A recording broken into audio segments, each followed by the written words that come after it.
आप देख रहे हैं अल्फा डिफेंस हिंदी में आपका स्वागत है। आज के इस वीडियो में हम लोग बात करने वाले हैं बीवीआर मिसाइल सिस्टम अस्त्रा मार्क 2 के बारे में। देखिए, हमारी इन्फॉर्मेशन के हिसाब से इस मिसाइल सिस्टम को टेस्ट फायर किया जा चुका है और आने वाले समय में इस मिसाइल सिस्टम के कुछ और टेस्ट करके इसको प्रोडक्शन में ले जाया जाएगा। लेकिन हमारी ये इन्फॉर्मेशन अलग अलग डॉक्यूमेंट से इन्फॉर्मेशन निकालकर डॉट्स को कनेक्ट करके गैदर की गई इन्फॉर्मेशन है और नेचुरल है कि इसको ऑफिशियल कन्फर्मेशन के तौर पर यूज नहीं किया जा सकता। इसी वजह से मिनिस्ट्री ऑफ डिफेंस की एनुअल रिपोर्ट से जो इन्फॉर्मेशन निकल कर आ रही है उसके बारे में इस वीडियो के दौरान हम लोग बात करेंगे और समझने की कोशिश करेंगे कि ऑफिशियली इस मिसाइल सिस्टम का क्या स्टेटस है। देखिए, इस समय मिनिस्ट्री ऑफ डिफेंस की जो रिपोर्ट पब्लिश की गई है वो फाइनेंशियल ईयर 2022 और 2023 की है, यानी कि इस रिपोर्ट में जो भी इन्फॉर्मेशन है वो मार्च 2023 से पहले की इन्फॉर्मेशन है। सुबह के वीडियो के दौरान भी हम लोगों ने बात की थी कि डिफेंस से रिलेटेड इन्फॉर्मेशन काफी सेंसिटिव होती है और इसी वजह से डीक्लासिफिकेशन प्रोसेस थोड़ा कॉम्प्लेक्स हो जाता है। ऑफिशियली मिनिस्ट्री ऑफ डिफेंस की तरफ से बीवीआर मिसाइल सिस्टम अस्त्रा मार्क 2 को लेकर कहा गया है कि मई 2022 में इस मिसाइल सिस्टम के कैपेटिव ट्रायल्स शुरू किए गए थे और ये कैपेटिव ट्रायल्स Su-30 MKI के ऊपर किए गए थे। प्रैक्टिकली इस तरीके की टेस्टिंग के दौरान एक Su-30 MKI के ऊपर BVR missile system अस्त्रा mark 2 mount की जाती है और इस एयरक्राफ्ट को अपनी पूरी एनवेलप के ऊपर उड़ाया जाता है। इस दौरान चेक किया जाता है कि क्या इस मिसाइल सिस्टम के माउंट होने के बाद में इस एयरक्राफ्ट की परफॉर्मेंस के ऊपर किसी भी तरीके का असर आया है या नहीं।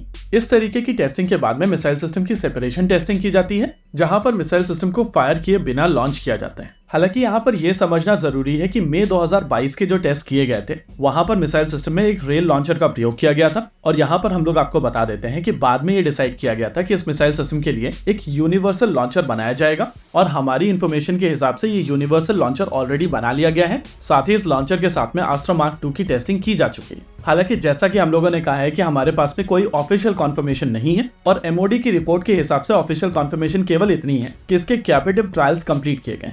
फन फैक्ट, अगर मई 2022 में इस मिसाइल सिस्टम के कैपेटिव ट्रायल्स कंप्लीट कर लिए गए हैं तो आज लगभग 2 साल हो चुके हैं और 100% यहाँ पर टेस्ट फायरिंग हो चुकी है। अगर अस्त्रा मार्क 2 की बात की जाए तो ये मिसाइल सिस्टम अस्त्रा मार्क 1 की तुलना में एक बेहतर मिसाइल सिस्टम है और ये बात सच है कि इस मिसाइल सिस्टम की रेंज अस्त्रा से 1.5 गुना ज्यादा होगी। लेकिन रेंज के अलावा भी यहाँ पर कई सारी नई चीजें ऐड की गई हैं। देखिए, अस्त्रा मार्क 1 में एक single pulse solid rocket motor का प्रयोग किया जाता है और सॉलिड रॉकेट मोटर के साथ में एक ही परेशानी है कि जब ये स्टार्ट हो जाते हैं तो जब तक पूरा फ्यूल जल नहीं जाता है तब तक ये जलते चले जाते हैं। ऐसी स्थिति में जब आपको थ्रस्ट की आवश्यकता नहीं होती है तब भी आपको थ्रस्ट मिलता रहता है और वो प्रैक्टिकली वेस्ट हो जाता है। डुअल पल्स वाले मिसाइल सिस्टम में इनिशियल पल्स आपको इनिशियल मोमेंटम दे देती है और फिर मिसाइल सिस्टम कुछ दूर जाने के बाद में दूसरी पल्स का प्रयोग करती है। ऐसे में एंड गेम के दौरान इस मिसाइल सिस्टम के पास में ज्यादा पावर होती है और इसी वजह से इस तरीके के मिसाइल सिस्टम उतनी ही डायमेंशन और उतने ही फ्यूल के साथ में आपको लगभग 1.5 गुना ज्यादा रेंज प्रोवाइड करते हैं। शुरुआती अस्त्रा मार्क 1 में इंपोर्टेड सीकर का प्रयोग किया जाता था,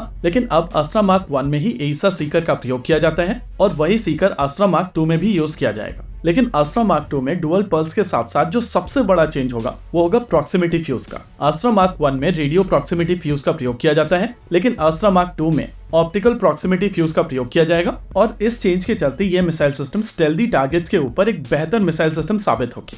चलिए, ये तो हो गई इस मिसाइल सिस्टम की क्षमताएं, लेकिन इंटरेस्टिंग चीज ये है कि जब आप अपना खुद का वेपन सिस्टम बनाते हैं तो आप उसको बेहतर करते चले जाते हैं और आप उसको कई अलग अलग एप्लीकेशन में यूज भी कर पाते हैं।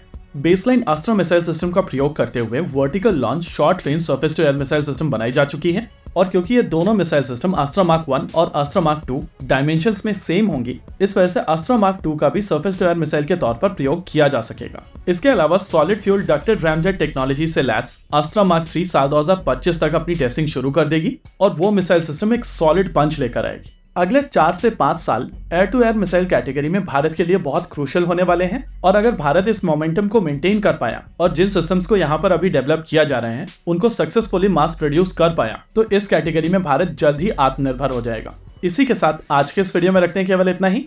वीडियो को अंत तक देखने के लिए धन्यवाद। देखते रहिए अल्फा डिफेंस। जय हिंद।